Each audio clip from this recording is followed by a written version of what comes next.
Welcome back, everybody, to another deep dive today. And today we're going to be talking about the evolution of Jannik Sinner's serve. Very exciting topic. It is very exciting, and I'm very excited to talk to you about it because I feel like you know a lot about this. I do. I've Wow. been following it very closely. Excellent. And, So we've got some really great articles that we're going to be taking a look at today from the ATP Tour website and tennis.com. And really, I think our mission today is to kind of look at how he's transformed his serve in the middle of the season Right. and what that means for his future. And I think, one of the really interesting things that the articles talk about is that people are comparing him to The greats. Federer and Nadal and Djokovic. And Right. I mean, that's It's not. a pretty bold statement. It's not just hype, though. Yeah. He's actually. Like How much of his success is tied to his serve? I think a lot of it is because Yeah. when you have a serve like that, you can dictate play Much better. from the very first point. From the very first shot Absolutely. of the match. So let's talk about the changes that he's made. Okay. And we'll kind of go through them one by one, and you can sort of, give me your expert commentary on what these changes actually mean. Okay. Sounds good. So the first big one is his stance. Right. He's gone from what they call a foot back position Right. to a foot up position. Right. Now, can you just describe for people, like, what does that actually look like? So imagine a coiled spring Okay. ready to just explode upward. Okay. That's the foot up position. Got it. So you're really like coiled up and ready to unleash Okay. into that serve. So he's getting more power from that. Much more power. Interesting. Yeah. And also more control. Okay. Because you're more balanced Okay. in that position. Now, the second big change is this preparation technique, Yes. where he went from this like big exaggerated windup, which they call dissociation, to a smoother, more classical offside lift. And again, I'm kind of a visual person, so what does that actually look like? So the dissociation is like you're taking the racket way back. Okay. Almost like you're trying to hit a home run. But the offside lift is much more compact, Okay. more efficient, Okay. and allows for better timing and rhythm Okay. with the serve. And all of these changes were made in collaboration with his coach, Darren Cahill. Which is amazing. Yeah, I mean, that's like, It's incredible. you don't really hit season, too. Mid-season. That's the key. You don't see that very often, do you? Not very often. Wow. Most people would try to, get used to it in the off season when Right. they have time. Right. But they're just like, let's just do it. Let's just go for it. Wow. So bold. It is bold. So, okay, let's talk about the actual numbers now. Okay. So these articles mention data from TDI Insights, and one of the things that jumped out at me was his first serve shot quality, going from 7.8 to 8.2. Now, can you just explain, like, what does that actually mean, shot quality? So basically, it's a measure of Okay. how tough your serve is to return. Okay. You're factoring in Is it- speed, Okay. placement, Yeah. Okay. spin, Got it. the whole package. So it's like, higher the number? but like grade, Okay. the tougher the serve. Got it. So he's gone up a whole, like, Almost half a grade, almost half a grade. Wow. which is significant. Yeah. So it Means his serves are much harder to handle. Okay. And that's forcing opponents into weaker returns. Interesting. Okay, so his serve effectiveness also went up from 61.6% to 64.9%. Right. Now, a few percentage points might not sound like a lot, but But in tennis, yeah, every point counts. right. So that increase means he's getting more first serves in, Okay. which gives him control right from the start, I see. especially under pressure. Right, and it's interesting, too, that the data shows that he's now hitting the ball higher on his serve, too, Right. almost 3 centimeters higher. Right. And that's a good thing. That is a good thing. Okay, because... It gives his serve a steeper angle, Okay, making it harder to return. gotcha. It's coming down from a higher point, Oh, I see. so it's harder to get under it Okay. and get a good return. Wow. Okay. Now this one I found really fascinating. The data shows that he actually goes for bigger serves when he's down break point, That's interesting. which I thought was counterintuitive. Most players, They play it safe. they play it safe. Try to get it in, Right. and then rely on their ground strokes. Yeah. But he's like, nope, I'm just going to go for it. He's got the confidence. And it's working. He's saving 75% of break points now, Exact. up from 66%. Which shows That's incredible. that's incredible. It is. It shows that mental strength, Wow. that belief in his serve, Yeah. that he can pull it off. So all of this leads to him winning 89% of his service games, up from 84%. Right. Now, that's a huge jump. That's massive. Right. I mean, like, how much of a difference does that actually make in a match? It makes a huge difference. Okay. Because you're basically winning Yeah. 9 out of 10 service games. Yeah. That puts immense pressure on your opponent. They can't relax. They can never relax. Right. They're always on edge. So we've looked at the numbers, Right. but what are the experts saying? Okay. Greg Rusedski called the change super impressive, As he should. especially since it happened mid-season. Yes. Very rare. You don't see that very often. Not at all. So what do you think it says about Sinner that he was willing to do that? I think it shows incredible dedication Okay. and a willingness to push boundaries. Like, he's not afraid to just go for it? Not at all. He's like, I'm going to improve now. Right. I'm not going to wait. I'm not going to wait for the off-season. Exactly. Oh. It's a sign of a true champion. Right. And Rusedski also said that, even though the new serve isn't 100% natural yet, Right. that Sinner is the type of player that's going to put in the work to perfect it. Absolutely. He's a workhorse. Yeah. So what do you think his ceiling is then if he's already achieving these results? Oh, the sky's the limit. Wow. If he could just, make that serve second nature, Right.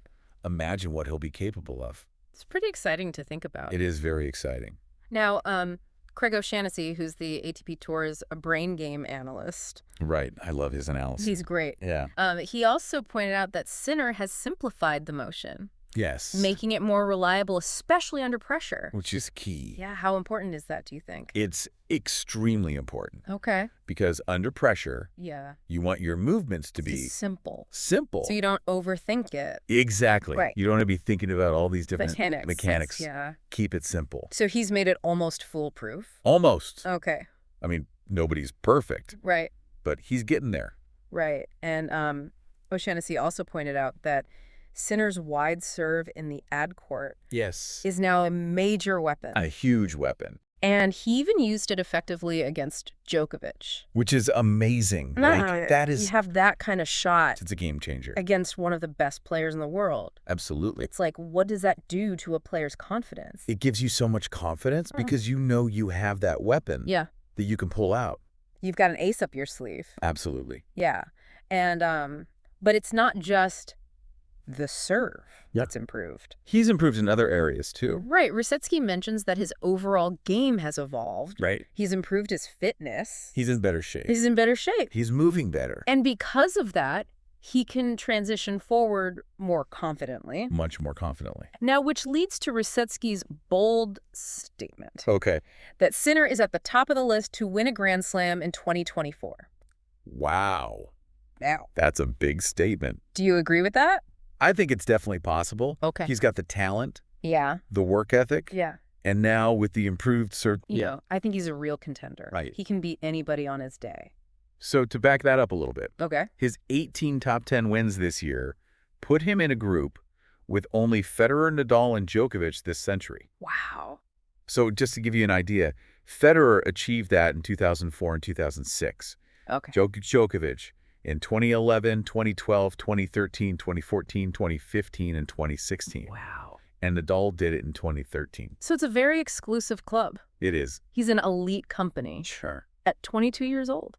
22 years old. That's remarkable. I mean, that's just incredible. It is incredible. And that recent win against Deminar was his 40th career top 10 win, Wow. putting him at 40-32 overall Yeah. against top 10 players. So he's not just winning. He's winning. He's winning consistently So where does that put him? among other young players. Yeah, among other young players. That's a good question. Yeah. It's not as simple as just looking at the numbers Okay. because different players develop At different paces, at different paces. Oh, Some no. might have early success against top players. Right. while others take a bit longer to find their groove. Right. But Like, for Sinner to have a 40-32 record yeah. at his age Yeah. against the best players in the world, Yeah. that's a sign Of what? with a champion's mentality. Okay. He's not afraid of the big names. He rises to the occasion. He rises to the occasion. Yeah. And he's not intimidated Not at all. by the rankings. He embraces those challenges. Wow. That's incredible. It is incredible. It really is. And speaking of winning, Yes. his performance in the Davis Cup recently has been Easy. he just defeated Diminar in the semifinals, Right. sending Italy to the finals. It was a great team effort, though. Okay.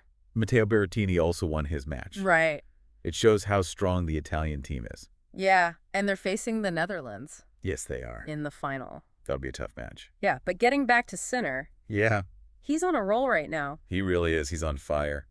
8 straight matches against top 10 players since October. And he hasn't dropped a single set Wow.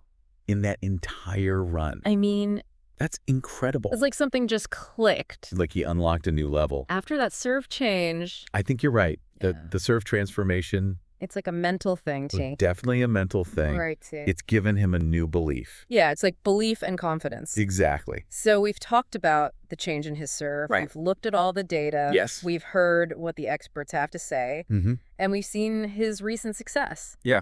But I think the big question is, does Sinner have what it takes to win a Grand Slam? That's the million-dollar question. It is. I mean, Rusitsky seems to think so. Yeah. We put him at the top of the list. But It's tough. it's a tough question. It's one of the hardest things to do in tennis. And are there other areas of his game that he could still improve? I think so. Okay. What would you say those are?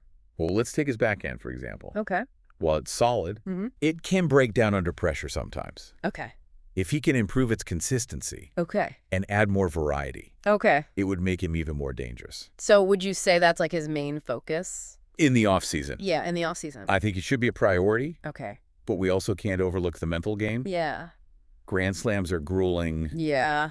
2-week tournaments. It's a mental marathon. It is a mental marathon. Yeah. You need incredible mental toughness Absolutely. and stamina to succeed. And is that something that you think he needs to work on? I think there's always room for improvement Oh. in the mental game Right. because Yeah. it's so important. So you got to be able to handle the pressure, Absolutely. stay focused, Yes. and bounce back from setbacks. Especially over such a long tournament. Yeah. Have you seen anything in his game that gives you pause? Well, one area that might be a slight concern is his net game. Okay. While he's comfortable approaching the net He can be a bit hesitant okay, and predictable with his volleys. with his volleys. Okay. So if he could become a more decisive and Yeah. creative volleyer, Right. that would add another dimension to his game I see what you're saying. and make him less reliant. On just power from the baseline. Exactly. Yeah, you really do need to have all the shots in your arsenal Absolutely. to win at that level. It can't be one-dimensional. Right. And You need variety. getting back to the mental side of things, Right. I'm curious, what have you observed about his on-court demeanor Okay. and how he handles pressure? Generally, he's quite composed Okay. and focused. Yeah. He doesn't get rattled easily, Right. and he seems to have a good understanding of his strengths and weaknesses. Yeah. But there have been instances, Okay. especially in crucial moments, Okay. where he's appeared a bit tense Okay. or unsure of himself. I see. You know, those key moments. Yeah, those big points. Those big points. Yeah. Where the pressure is really on. That's interesting. You can kind of see it in his body language. Right. And you know, that reminds me of that match against Djokovic At the U.S. Open. at the U.S. Open this year. Yeah. He had a 2-set lead. And lost in 5. Yeah. That was a tough one. Yeah, it really seemed like the pressure Got to him got to him. in the later stages of the match. Yet. Yeah. And I wonder, is that just a matter of experience?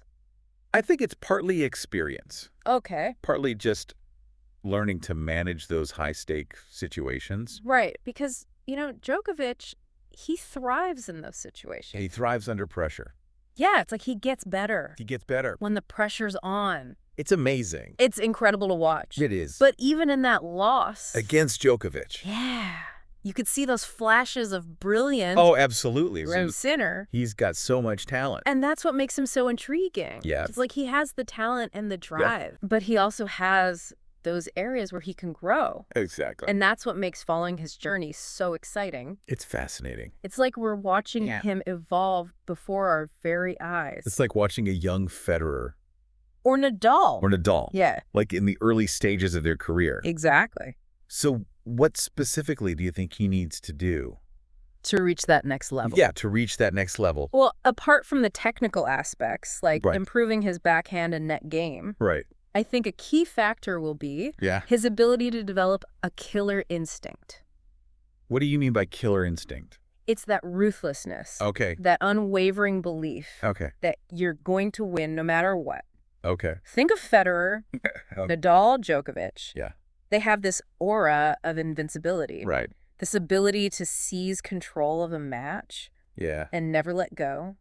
It's like a mental edge. It's a mental edge. Almost like, It's like believing in your own superiority. not in an arrogant way, Right. but just in an unwavering self-belief way. It's like the expectation to win, Exactly. not the hope to win. The expectation. Yeah. It's a different mindset. And you think that's something that he can develop? I think it comes with experience Okay. and maturity. Yeah. He's shown glimpses of it. Yeah. But it's not quite there consistently yet. And that's okay because he's He's still young. still so young. He's got plenty of time to Huh. develop that. And that's what's so exciting. It is exciting. Now We get to look at- watch him grow. It's like we're watching this all unfold before our eyes. Exactly. It's incredible. Because of privilege. And I'm excited to keep watching and see what happens. Me too. But, we've been talking a lot about the mental side of things. Right. But let's not forget about the physical. Yes. Sinner plays a very physical. Baseline-oriented game. Yes. Very demanding on the body. Very demanding. So do you think his body can hold up? Over the course of a long season Yeah. and those grueling best-of-5 set matches, Yeah. that's a great question. Yeah. And it's one that only time will tell. Okay. He's had a few minor injuries in the past, Right. which is understandable. Given his style of play. Given his aggressive style, Yeah. he puts his body on the line. Right. He had that foot injury earlier this year Exactly. that kept him out for a while. So managing his workload Okay. and staying injury-free Yeah. will be crucial. To his long-term success. Absolutely. So it sounds like it's a combination of factors Uh, that are going to determine whether he can reach his full potential. It's a complex equation, Right. and there are no guarantees in tennis. But I think one thing that's very clear. It's his dedication. Yeah. He's incredibly dedicated to improving. He's known for his work ethic Absolutely. and his willingness to learn And adapt. and adapt. Yeah. He's always looking for ways to get better. And that's something that we can all admire, Absolutely. regardless of the outcome. His commitment to excellence is inspiring. So as we kind of wrap up this part of our deep dive, Yes. would you say that Jannik Sinner is a player that we should all be paying close attention to? Without a doubt. Okay. He's a player with the potential Okay. to rewrite the history books Wow. of tennis. That's a bold statement, It is. but I think you might be right. I think so too. He's certainly on the right track. He's definitely on the right track. And it's been a pleasure Talking about him with you, talking about him with you. Yeah. This deep dive has been really insightful. I've enjoyed it. And it's left me feeling even more excited about the future of tennis. Me too. If Sinner continues on this trajectory, Yes. we could be witnessing the emergence of a true champion. I think so too. So thanks for joining us on this deep dive. My pleasure. And we'll be back soon with more exciting discussions about the world of tennis. Sounds good. Hmm? And speaking of captivating, let's talk about the Davis Cup final coming up. Yeah. How do you see that playing out for Sinner and the Italian team? I think it's going to be a tough battle. Yeah, The Netherlands have got a strong team, they do. and they're playing at home. Home court advantage. Yeah, so that's going to be a big factor. Yeah, Fawn. But Italy have a lot of momentum right now, They do. and Sinner's obviously playing At an incredibly high level. at an incredibly high level. Yeah. Yeah, so I think, They have a good chance. yeah, I'm excited to see him leading the charge for Italy. Me too. Do you think he feels any extra pressure? Representing his country? Yeah, Oh, absolutely. because it's not just about him now. It's a different kind of pressure. Right, It's not just about personal glory. It's Yeah. about national pride. right. But from what I've seen, Yeah, Sinner seems to embrace that Yeah. responsibility. okay. He thrives in those big moments. That's good. Yeah, And they did win the Davis Cup back in 2021. that's right. So, So they have the experience. yeah, they know what it takes. They know how to handle the pressure. So let's zoom out for a second. Okay. Where do you see Sinner fitting into the landscape of men's tennis in the next few years? That's a great question. Yeah, It's tough to predict, yeah. but I believe he has the potential to be a top 5 player. Wow. Consistently challenging for Grand Slams. That's high praise. It is. What makes you so confident? It's the combination of his talent, Okay. his work ethic, Mm-hmm. and his willingness to embrace challenges. Okay. He's not afraid to push himself. Yeah, he seems like that kind of guy. He is. Like he's always looking to get better. Always looking to improve. Yeah. And that's what Favorite separates. from the great. Exactly. Yeah. And we can't forget about that, sir. No, we can't. It's been a game changer. It's given him a new weapon, A new level of confidence. a new level of confidence. So what are you most looking forward to seeing from him in the coming years? I'm eager to see how he continues to evolve his game. Okay. He's already made significant improvements, That but there's still room for growth. Always room for growth. always. Yeah. I'm particularly interested to see Yeah. how he develops his mental toughness Okay. and his ability to handle pressure. Those big Those moments. crucial moments. Yeah. Because that's what separates the champions. I think we're all eager to see What the future holds. what the future holds for Jannik Sinner. Yeah, he's a captivating player. He A is rising star. and he has the potential to achieve greatness. I believe he does. It's been a pleasure exploring his journey with you today. Likewise. This deep dive has been incredibly insightful, It has. and it's left me feeling even more excited about the future of tennis. You too. If Sinner continues on this trajectory, Yes. we could be witnessing the emergence of a true champion. I think so too. So thanks for joining us on this deep dive, My pleasure. and we'll be back soon with more exciting discussions about the world of tennis. It's going to be a really interesting final. Yeah, I'm excited to see how it plays out. Yeah, me too.